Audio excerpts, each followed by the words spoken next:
Capítulo 7. Orleães. Entrando em Orleães, quanto era grande e bela. Premindo-se, os soldados fremem em torno dela.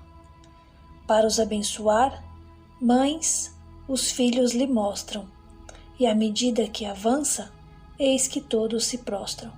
Paul Allard. De Toulon a Orleães, a viagem foi uma contínua ovação. Por onde passava, ia Joana semeando a alegria. Se os cortesãos a olhavam com suspeita e desdém, o povo, esse ao menos, acreditava nela e na sua missão libertadora. Os próprios ingleses, tomados de estupor, permanecem imóveis nas trincheiras, vendo desfilar, sob o comando da Pucella, o exército de salvação. Os habitantes de Orleães, loucos de entusiasmo, esquecendo o perigo, transpõem os muros da cidade e correm ao encontro da heroína. No dizer de uma testemunha oculta, eles se sentiam reconfortados e desassediados pela divina virtude que lhes tinham dito haver naquela simples Pucella, que todos consideravam muito afetuosamente, tanto os homens como as mulheres e as crianças. As campanhas de Joana d'Arc, no Loire, oferecem um espetáculo único na história, o dos capitães de Carlos VII, os Dunois, os La Hire, os Calcourt, os Chantrelles, marchando contra o inimigo sob as ordens de uma rapariga de apenas 18 anos. Inúmeras dificuldades se lhe antolham. Os ingleses haviam feito um círculo de formidáveis fortificações em torno de Orleães. Dentro em pouco, na cidade reinará a miséria e será fatal a rendição de uma das maiores e mais fortes praças do reino. Lá se acham as melhores tropas da Inglaterra, comandadas pelos seus mais hábeis generais, as mesmas que vêm de alcançar sobre os franceses longa série de vitórias. Eis o imenso e principal obstáculo que cumpre a donzela vencer. São bravos os que ela comanda, mas estão desmoralizados por tantas derrotas sucessivas e pessimamente organizados para evitarem novos desastres. Um primeiro ataque às trincheiras de Saint-Loup, tentado em sua ausência, é repelido. Avisada, a heroína se arroja a toda brida, com a bandeira desfraldada. Eletriza os soldados e, num ímpeto fascinador, arrasta-os ao assalto. Era a primeira vez, diz Anatole France, numa das raras passagens de sua obra em que lhe faz justiça, era a primeira vez que Joana via combater e logo entrando na batalha se tornou chefe, porque era melhor que todos. Fez mais do que os outros.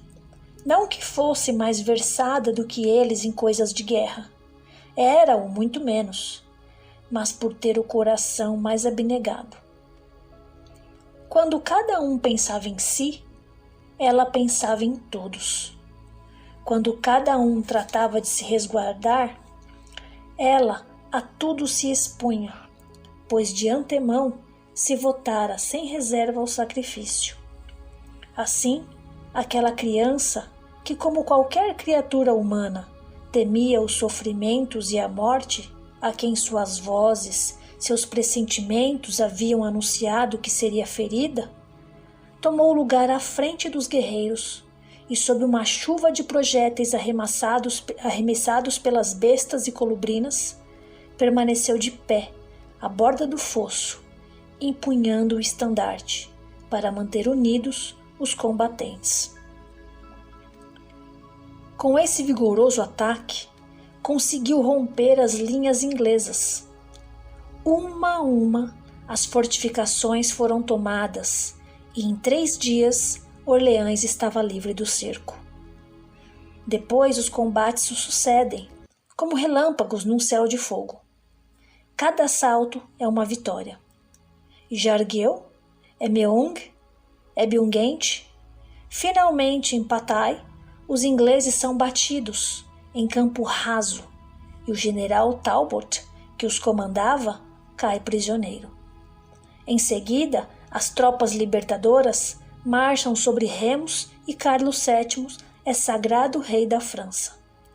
Em 2 meses, Joana reparara todos os desastres, reconstituíra, moralizara, disciplinara, transfigurara o exército e reerguera todas as coragens. Antes dela, dizia Donois, 200 ingleses punham em fuga 1000 franceses. Com ela, algumas centenas de franceses forçam um exército inteiro a recuar. No mistério do cerco, drama popular, representado pela primeira vez no ano de 1456, em Orleans, um dos atores exclama: "Um só de nós vale por 100", sob o estandarte da Pucella. Alguns autores, como Talamas, julgaram poder afirmar que a situação de Orleans em 1429 não chegara a ser tão grave quanto geralmente se diz. Os ingleses eram pouco numerosos e os borgonheses se haviam retirado. A cidade, bem abastecida, se achava em estado de resistir longo tempo, e os orleaneses podiam libertar-se unicamente por seus próprios esforços. Não só todos os historiadores, Michelis, Henry Martin, Wallon, Lavice, etc., são unânimes em atestar a situação precária dos sitiados, como também o afirma um outro escritor, nada suspeito de parcialidade em favor de Joana. Anatole France, que escreveu o seguinte, abre aspas, "Perturbados pelas dúvidas e temores, ardendo de inquietações, sem sono, sem repouso, não avançando um passo em qualquer sentido, os orleaneses começavam a desesperar." Fecha aspas. Enquanto isso, os ingleses aguardavam novos reforços prometidos pelo regente. 5.000 combatentes se reuniram em Paris sob as ordens de Sir John Falstaff, com abundantes víveres para marchar em auxílio dos sitiantes. Lembremos ainda mais o depoimento do Duque d'Alençon no processo de reabilitação, falando das temíveis fortificações construídas pelos ingleses, diz, abre aspas, "Se me acharem em qualquer delas com um punhado de homens armados, ousara desafiar o poder de um exército e creio bem que os atacantes não lograriam tomá-las." E, de fato, os capitães que tiveram parte nas operações me declararam que algo de miraculoso houve no que se fez em Orleans. Fecha aspas. A estes testemunhos convém aditar a afirmação de um dos sitiados, João L'Huillier, notável comerciante da cidade, o qual assim se exprimia, abre aspas, "Todos os meus concidadãos e eu estamos certos de que, se a Pucella não vier a socorrer-nos, em pouco teríamos caído nas mãos dos sitiantes. Fora impossível aos orleaneses conseguirem resistir por muito tempo às forças inimigas, cuja superioridade era enorme." Fecha aspas. Nota do autor, Id-Bid, páginas 260 261, depoimento do burguês João L'Huillier. Voltando à leitura. O entusiasmo dos habitantes dá a medida dos perigos por que passaram. Após a libertação da praça, os orleaneses se ofereciam a Joana para que a heroína dispusesse deles e de seus bens à vontade, diz-nos o jornal do Siège. Não menos probante é o testemunho que um modesto tabelião da cidade, Guilherme Giraud, deixou consignado numa página de um de seus livros de assentamentos. Em meio das aclamações de toda a França, Giraud escrevia que o livramento de Orleans fora o milagre mais evidente que já houvera depois da paixão. Esta parte da vida de Joana é rica de fenômenos de premonição, que devemos acrescentar aos já assinalados. Suas vozes lhe haviam dito que quando ela entrasse em Orleans, os ingleses não se mexeriam, e o fato se verificou. As chalanas que tinham de atravessar o rio para embarcar os víveres não podiam fazê-lo por ser contrário o vento que soprava. Joana diz, abre aspas, esperem um pouco, tudo entrará na cidade, fecha aspas. Com efeito, o vento mudou e enfunou as velas. Nenhuma inquietação lhe produziu a partida do Marechal de Boussac, à frente do segundo comboio de víveres. Dizia, sei que não lhe acontecerá mal algum, e assim foi. Pouco a pouco, a alegria dos orleaneses ganha toda a França. À medida que as vitórias de Joana se sucedem, o rei as comunica às suas boas cidades, convidando as populações a louvarem a Deus e renderem homenagem a Pucella, que sempre estivera presente à execução de todas essas coisas. Por toda a parte, as notícias são recebidas com júbilo delirante e o povo consagra à heroína um culto cada dia mais elevado. Há 480 anos, Orleans festeja o aniversário de tão prodigiosos acontecimentos.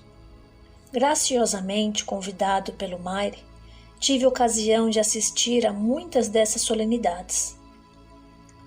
Transcrevo aqui as notas que então escrevi sob a impressão do momento. O grande sino de alarma, velha testemunha do assédio, o mesmo que assinalava os movimentos dos ingleses, toca de quarto em quarto de hora. Suas vibrações sonoras se propagam por sobre a cidade, se instilam pelas ruas estreitas e tortuosas da antiga Orleans, penetram até ao fundo das casas, despertam nos corações a lembrança do levantamento do cerco. Acudindo-lhe ao chamado, logo todos os sinos das paróquias entram a bimbalhar.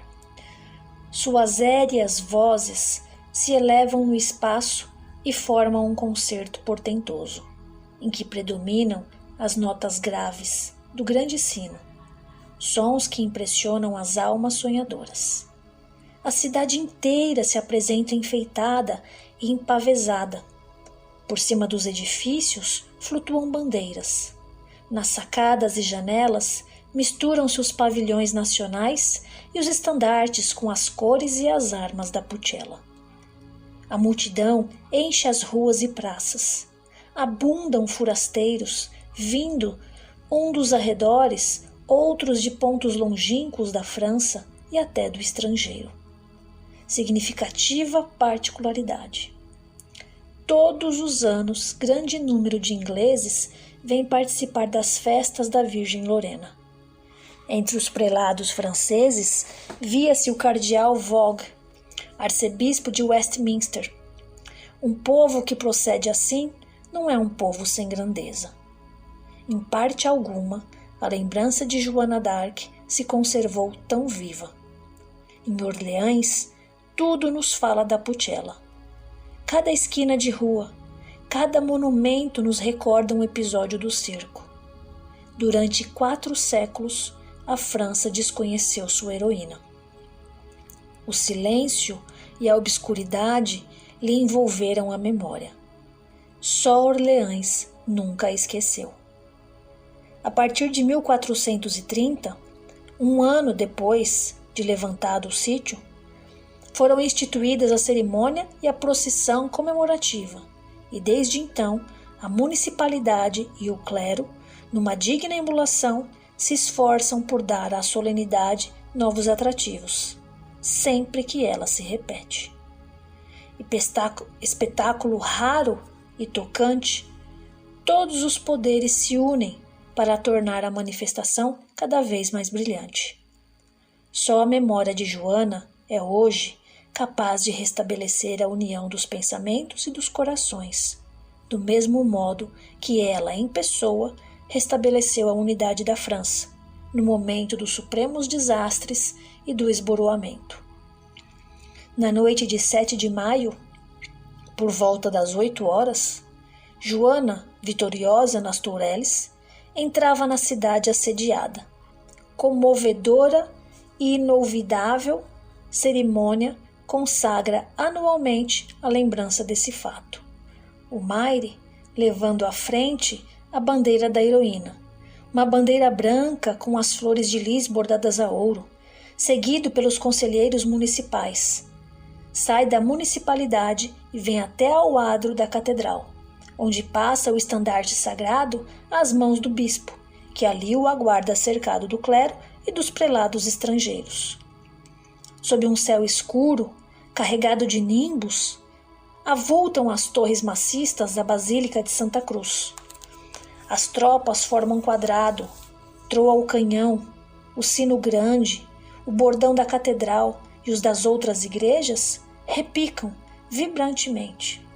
Abram-se as portas do vasto templo.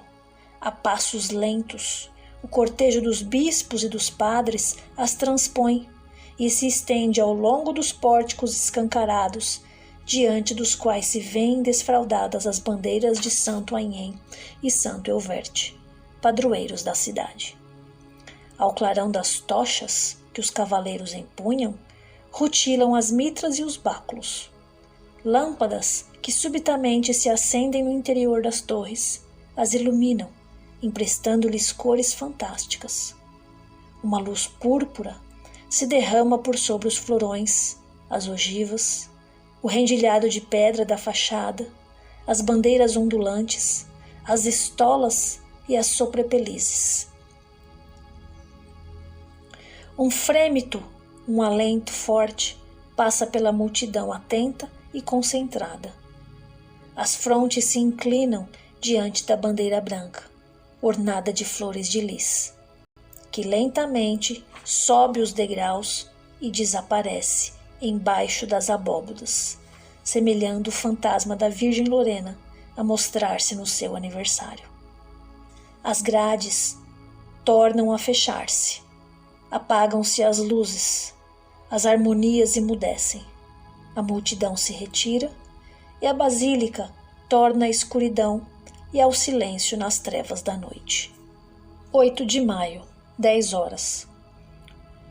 Batida pelos raios do sol, a catedral se ostenta ornamentada de auriflamas e pavilhões. É sóbria, mas de muito efeito a decoração interna. Longas bandeiras vermelho e ouro, as cores de Orleans, enfeitam o coro.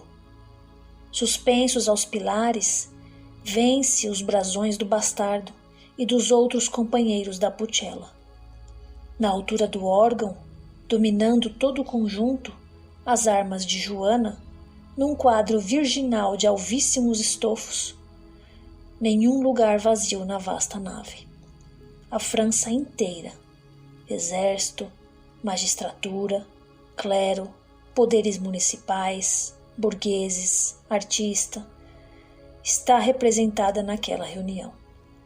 Aos uniformes agaloados, às togas encarnadas dos juízes e aos trajes pretos dos funcionários, mesclam-se os garridos vestuários e os chapéus floridos das senhoras.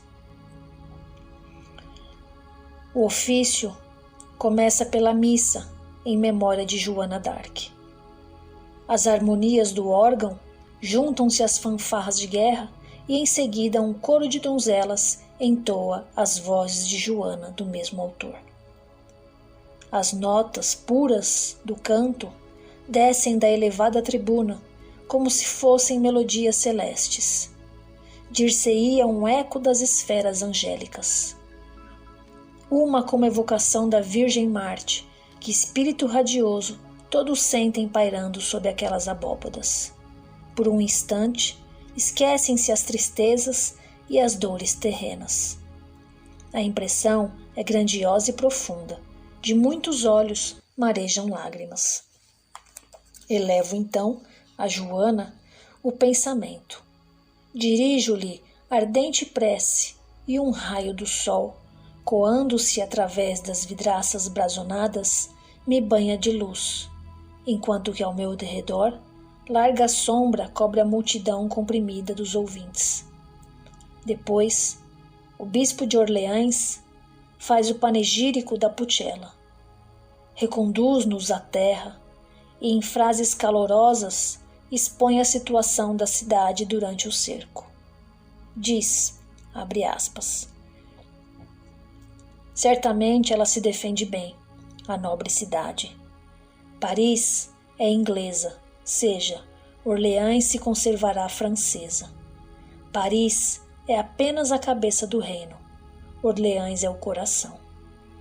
Enquanto o coração bate, restam esperanças. Almotáceis, povos, burgueses, clero, guerreiros, resolvem morrer de preferência a se renderem. Queimarão os arrabaldes, desmantelarão as igrejas, estarão dia e noite de atalaia. Os negociantes bater-se-ão como se tal fora sua profissão habitual, e assim darão tempo ao rei de mandar reforços. E viva a Deus! Ver-se-á para que lado pende a sorte das batalhas. Mas ai, o rei nem dinheiro, nem soldados enviava. Os sitiantes apertavam o cerco, erguiam fortificações de semana a semana. Os víveres se esgotavam e a fome, a horrível fome, devastava. Mais meio mês e Orleans sucumbirá, e o reizinho de burguês nem sequer continuará a ser o simples reizinho de burguês, e a França baixará ao túmulo em que jazem as nações mortas. Fecha aspas. Pouco adiante, pinta o delírio dos habitantes após as vitórias de Joana. Ah, os 8 dias que se seguiram à jornada de Patay, quanto devera ser bom vivê-los! Quão mais suave deve ter parecido a primavera! Quão mais luminosa a superfície do nosso Liger e embalsamado o nosso vale de ouro! Podeis imaginar as visitas em ação de graças e todas as vossas igrejas, os cantares que não mais cessavam, os entusiasmos de que eram objeto os heróis da maravilhosa epopeia, o povo respirando pela primeira vez depois das opressões da Guerra de 100 anos. Numa palavra, esta cidade aclamando-se a si mesma na vitória da Pucella. E a ressurreição da pátria? Desce do púlpito o orador. A turba imensa se precipita para o adro. Baralha-se com as forças do exército, zigue-zagueia por entre os bispos, as bandeiras, as relíquias e a tradicional procissão desfila, comprida de 2 quilômetros sob um céu escampo, através das ruas empavesadas. Vai percorrer as estações marcadas pelas vitórias de Joana em Orleans sitiada. No local do Forte das Tourelles, uma cruz modesta guarda a memória daquela. Diz a inscrição que, por seu valor, salvou a cidade, a França e seu rei. Aí, a última parada. Troa de novo o canhão e as bandas militares saúdam o estandarte. O cortejo regressa ao ponto de onde partira e se dispersa. Contente, a multidão vai entregar-se aos seus fogares, enquanto os verdadeiros amigos de Joana irão orar e meditar na solidão.